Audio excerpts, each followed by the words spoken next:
Good afternoon. We are the research team of Craft 11 STEM 1 and our topic is the impact of extracurricular activities on grade 11 STEM students. And this research aims to investigate the impact of extracurricular activities on grade 11 STEM students. Before we proceed to our questions, I would like to tell you na lahat ng sasabihin mo pa rin hindi confidential at hindi ito what can we do to share?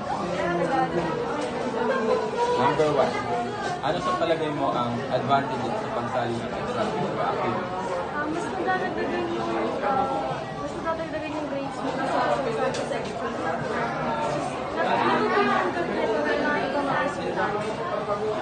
Number 2. Ano sa palagay mo ang disadvantages sa pagsali ng extracurricular activities? Sa tingin ko yung disadvantages is mahuhuli ka sa mga lessons kasi minsan uunahan nyo pa yung extracurricular activities,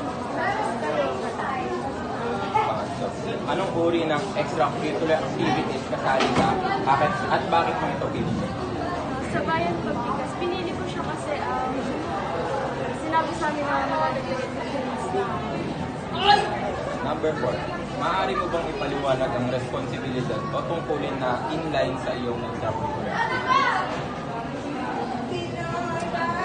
Yun, practice kami, sa bayan pagbigas kami, ipapamahal namin yung talent namin. Siyempre, goal namin na maiparal namin para sa mga